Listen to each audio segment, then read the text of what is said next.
¿Cómo están? Muy buenas tardes. Qué gusto que inicien con nosotros una nueva semana aquí en la UNAM Responde. Como cada día, los saludamos desde TV UNAM en Ciudad Universitaria para compartir con ustedes buena parte del acontecer universitario. Les recordamos también que nuestras vías de comunicación están abiertas en todo momento para que nos hagan llegar sus dudas, comentarios, los temas que les gustaría que aquí abordáramos y sigamos haciendo juntos este programa. Un análisis, una esperanza es una iniciativa altruista en la que participan investigadores universitarios y también Fundación UNAM para ayudar a las infancias que padecen algún tipo de leucemia. De esto estaremos platicando más adelante. No se vayan.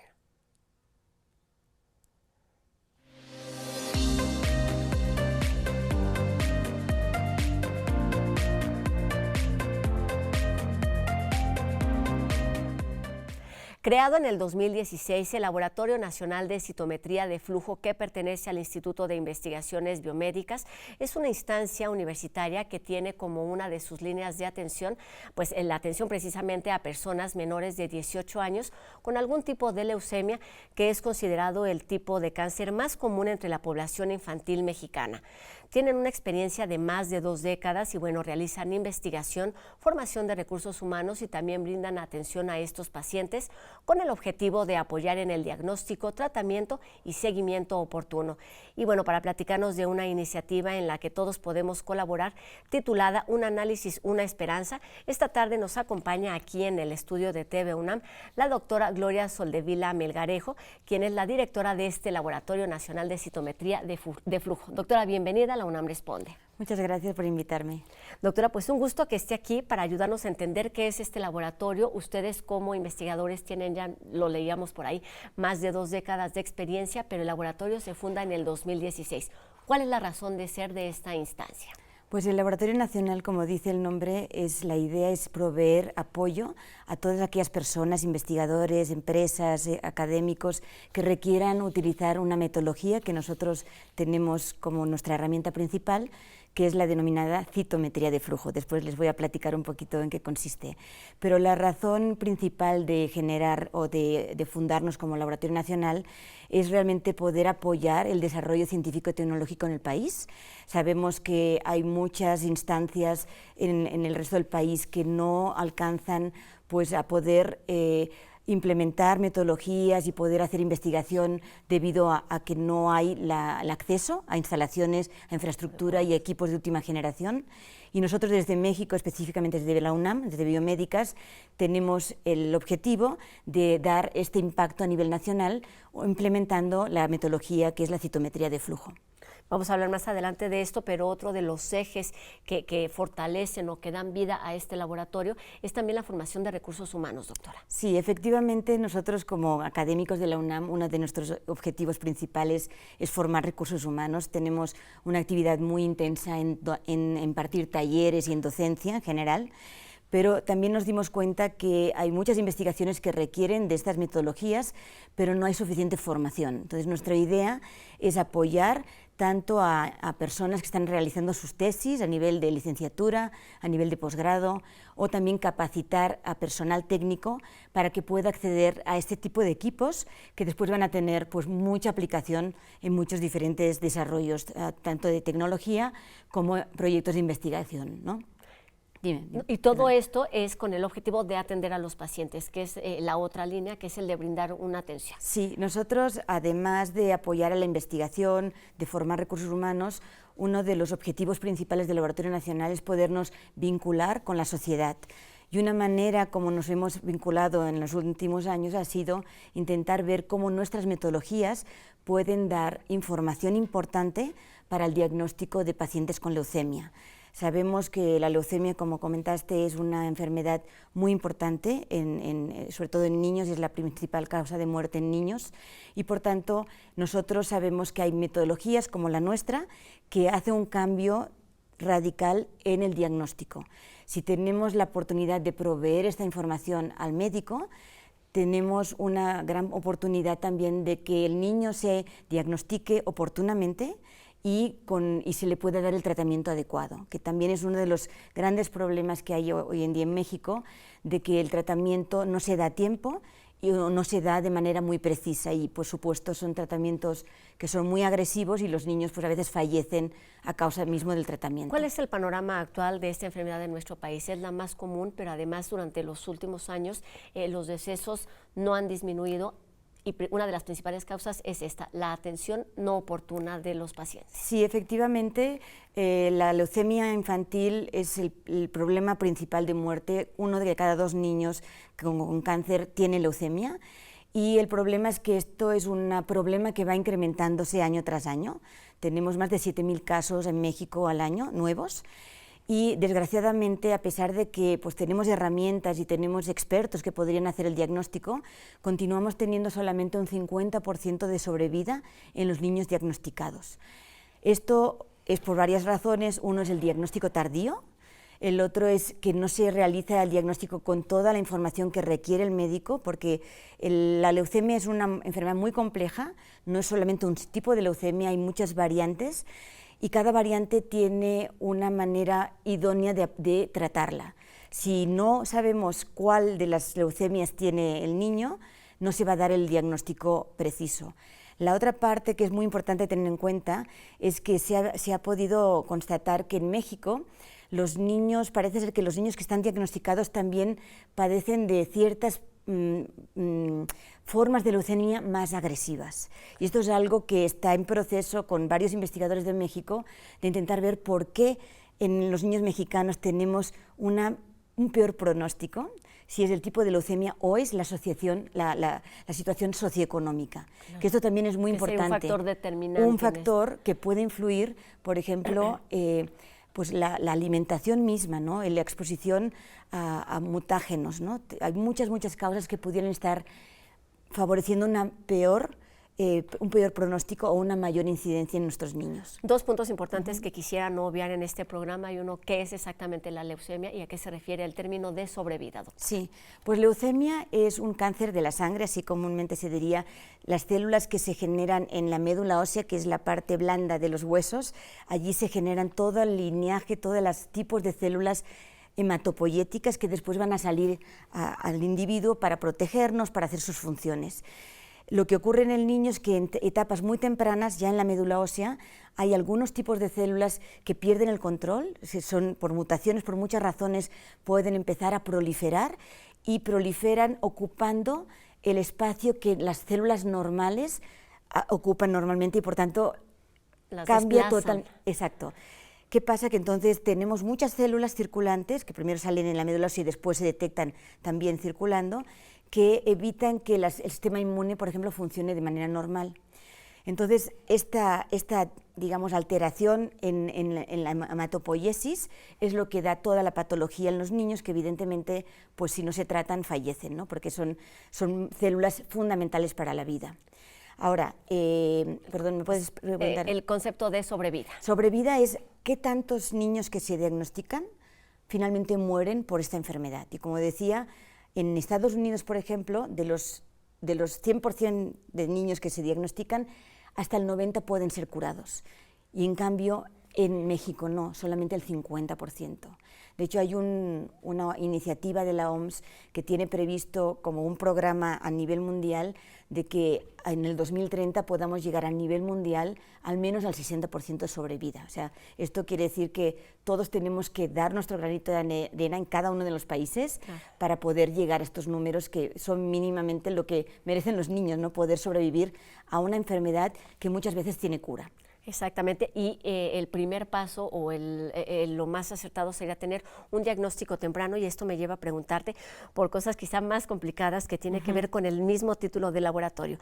¿A qué se refiere el título de citometría de flujo, doctora? Sí, muy así, palabras sencillas. Cuando decimos citometría, la misma palabra hay diferentes partes. Cito viene de célula, metría de medición y flujo de un fluido. ¿Cómo funciona un citómetro de flujo? Lo que hace el citómetro de flujo es evaluar célula a célula las características físico-químicas de cada célula de manera individual. De esta manera, lo que hacen las células es alinearse en un flujo laminar, como si hubiera un fluido muy delgadito donde solamente cabe una célula verticalmente, a una velocidad de más de 100.000 eventos por segundo, o sea, pasan muy, muy rápido, pero hay un lugar en el citómetro donde incide un láser, el láser, que es una luz que ilumina la célula de una en una, hace que aquellas moléculas que están sobre la célula, que podemos identificar con marcadores, con anticuerpos, son moléculas que se pegan a moléculas de la célula, son incididas por el láser y emiten fluorescencia. Entonces, imagínate una célula que tiene muchos marcadores de color y cada color va a ser detectado por unas herramientas que permiten después interpretarse como señal digital y darnos información simultánea de una sola célula. Entonces, exacto, y esto es importantísimo entonces para hacer un diagnóstico acertado y a tiempo. Exacto. ¿Cómo se utilizan estas metodologías y qué es uno de los servicios que da el laboratorio, sí, doctora? Nosotros lo que hacemos es obtener, nos traen sangre, bueno, más bien son muestras de médula ósea, son células que están, digamos, en un fluido, y podemos nosotros, lo que decimos, teñirlas, que quiere decir que le ponemos encima unos anticuerpos que determinan qué moléculas expresa en cada célula. Dependiendo de las moléculas que expresan y de los anticuerpos que se pegan a esta célula, el citómetro podrá detectar si se expresa o no se expresa cierta molécula, hasta muchísimas moléculas, y dependiendo de si se expresa un marcador u otro o varios al mismo tiempo, nosotros podremos interpretar, porque habrán unas imágenes que nos da la computadora, cuántas moléculas se expresan y qué tipo de células tenemos en la mezcla de la médula ósea.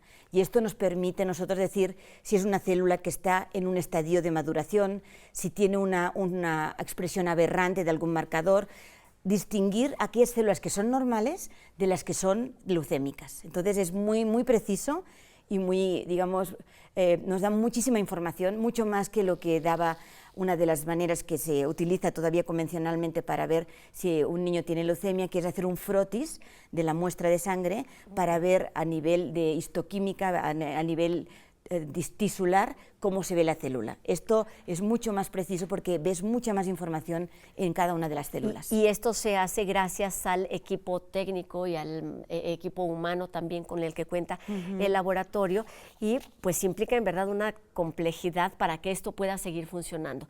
Y es por eso que desde hace algunos años han creado un análisis, una esperanza. ¿De qué se trata este programa? Sí, nosotros, como te decía, una de las partes importantes nuestras siempre ha sido dar cursos y talleres, y hace unos años, a partir de un taller que dimos para que las personas que están interesadas aprendieran a inmunofenotipificar, a hacer este estudio, vinieron muchos médicos, y algunos de los médicos que fueron participantes de nuestro curso nos sensibilizaron mucho del problema de salud actual en los niños con leucemia.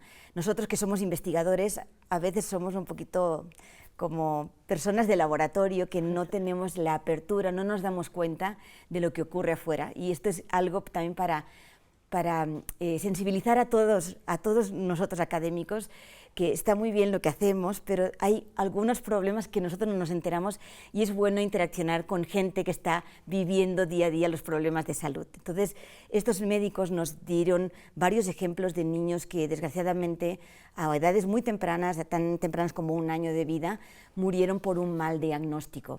En aquel momento nos dimos cuenta de que no solamente teníamos que participar en la formación de recursos humanos, en la enseñanza de estas metodologías, sino intentar ver qué hacíamos con los niños que no pueden alcanzar a tener un diagnóstico porque no tienen suficientes recursos o no tienen las conexiones, o están en un pueblecito donde no hay ni tan solo atención de este tipo, ¿no?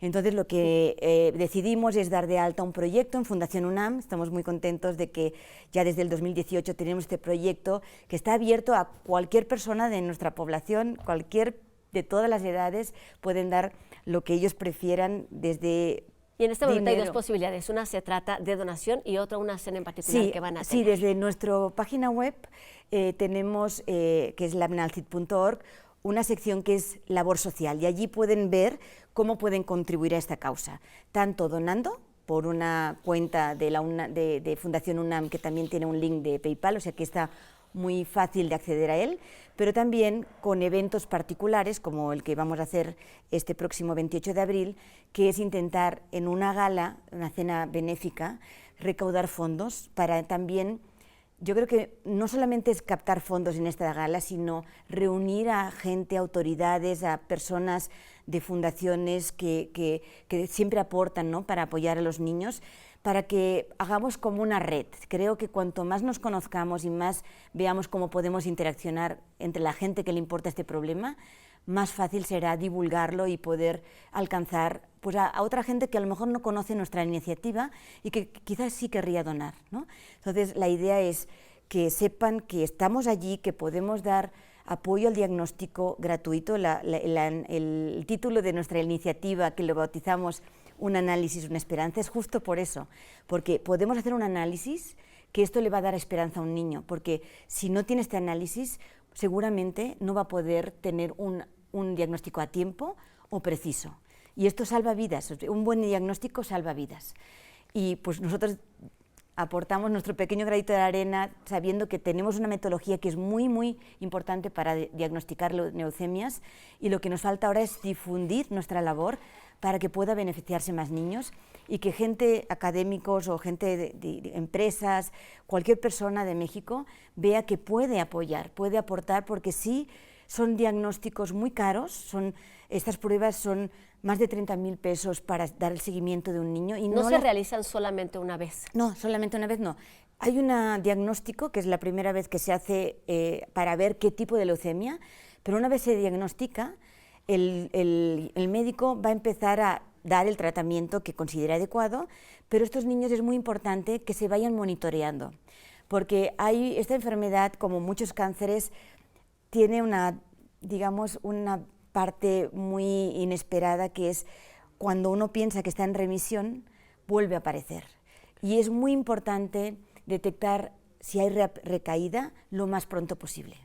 Entonces, para eso se hacen ensayos que también hacemos en el Laboratorio Nacional, que le llaman detectar la enfermedad mínima residual. Esto quiere decir que puedes detectar una célula leucémica en más de 100.000 células totales. Claro. De manera que, aunque sean muy poquitas, podemos, haciendo este monitoreo, saber si el niño está empezando a recaer y ver si podemos tratarlo antes de que la enfermedad se vuelva a establecer. Y esta identificación lo que hace es salvar vidas. Salvar vidas, porque sabemos qué célula, y a veces también es importante porque la célula, a lo largo del tratamiento, puede llegar a cambiar. O sea, a veces la célula que genera el cáncer o la leucemia, después del tratamiento, esto es lo que tienen de malo las células que son cancerosas, pueden adaptarse al tratamiento y pueden llegar a cambiar. Entonces es muy importante saber cuál es la célula que tenemos que combatir por segunda vez.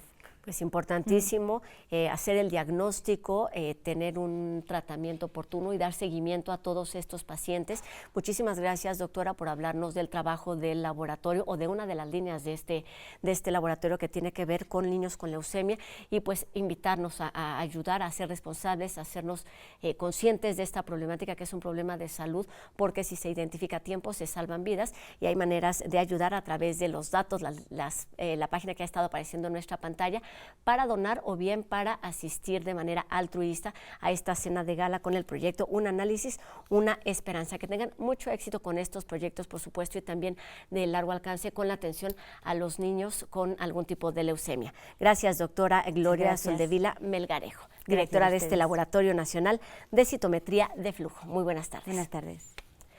Y bueno, sabemos que el Festival Internacional de Cine de la UNAM ya calienta motores para la edición de este año, que cambia de fecha y tendrá lugar los primeros días de junio. Hoy les platicaremos sobre una convocatoria para quienes se dedican a la gestión, la investigación y el trabajo de archivos, así como a los creadores y artistas de contenido audiovisual que deseen participar en el taller para proyectos de exhibición audiovisual.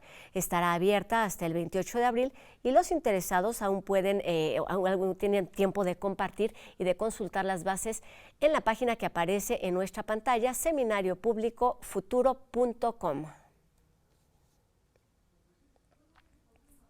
Y bueno, ya en algún otro momento el doctor Carlos Rosales nos había hablado de las afectaciones por la pandemia en el desempeño escolar de las niñas y los niños de todo el mundo.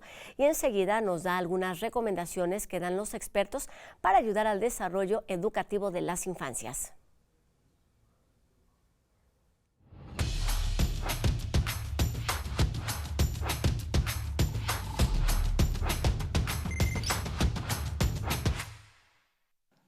Muy buenas tardes. Hemos visto cómo la pandemia de la COVID-19 ha afectado mucho el nivel educativo de los niños. Principalmente hay deficiencias severas en habilidades matemáticas y en la lectura. ¿Cómo se puede mejorar esto? Bueno, la Organización para la Cooperación y el Desarrollo Económico, con sede en París, nos hace ver que, desgraciadamente, las políticas educativas son implementadas por los gobernantes más por ideología política que basados en la investigación que demuestra lo que sí funciona. En esta dirección, a finales del año 2020, el Reino Unido estableció la Fundación para el Desarrollo de la Educación, la Education Endowment Foundation, EEF. Y esta organización se ha convertido en el líder de la investigación sobre la educación. La EEF nos reporta que acciones clásicas como el uso de uniformes, reducir el tamaño de clase, aumentar las horas de clase, agrupar a los niños por logros académicos, tienen un efecto mínimo para mejorar el aprendizaje. Lo que sí funciona es ayudar a los niños a comprender lo que leen, darles retroalimentación, o sea, consejos útiles, y promover que el niño planee y autoevalúe su propio aprendizaje. Otra cosa que sí funciona es agrupar a los niños por lo que saben y no por lo que deben saber. Esto es, hay que enseñarle al niño lo que no sabe y no lo que debe saber según el año escolar en el que se encuentra.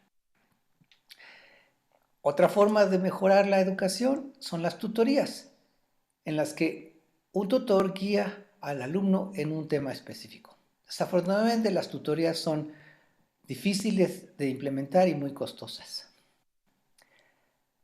Ojalá estas recomendaciones sean tomadas en cuenta e implementadas en nuestro sistema educativo. Mientras tanto, si usted quiere ayudar a los niños que están con deficiencias, hay que promover la lectura y que comprendan lo que leen. Esto es, más tiempo con los libros, menos tiempo con el Internet. Muchas gracias. Hasta luego.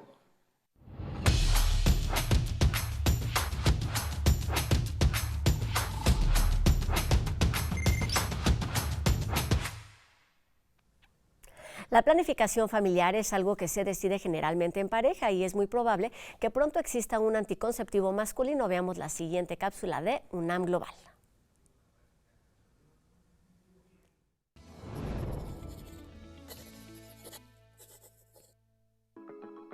Al menos 121 millones de embarazos en el mundo no son planificados, según datos del Fondo de Población de las Naciones Unidas. En México, 17.6 millones de mujeres en edad fértil usan métodos anticonceptivos y solo 16.8% de sus parejas participan en la anticoncepción, con vasectomía, condón o coito interrumpido, de acuerdo con cifras del INEGI. Hace que sea la mujer la que padece todos los efectos secundarios, cosa que no es lo más adecuado, ¿no? Y en ese sentido, pues es fundamental ahora desarrollar compuestos que puedan ser anticonceptivos dirigidos hacia el hombre. Investigadores del Weill Cornell Medicine en Estados Unidos realizaron un estudio en roedores que los acerca a la creación de un anticonceptivo masculino reversible y no hormonal. Desarrollaron el TDI 11816, un compuesto que inhibe la enzima adenilato ciclasa soluble y bloquea su actividad en el proceso de la fecundación, minimizando los efectos secundarios. La enzima es esencial para activar la capacidad de los espermatozoides de nadar y madurar, de modo que puedan viajar por el tracto reproductor femenino y fecundar un óvulo. El hombre tomaría una pastilla antes de tener actividad sexual. El anticonceptivo masculino sería efectivo durante un promedio de 2 horas. Después de 24 horas, los espermatozoides recuperarían su capacidad fértil. Muestran que el bloqueador tiene un efecto transitorio que es reversible. El especialista de la UNAM considera que en pocos años podría ser ya un producto accesible al público. El generar un nuevo individuo debería de ser una cuestión compartida en todos sentidos, ¿no? En cuanto a compartir los efectos negativos, como todos los cuidados y la responsabilidad que conlleva el generar un nuevo individuo.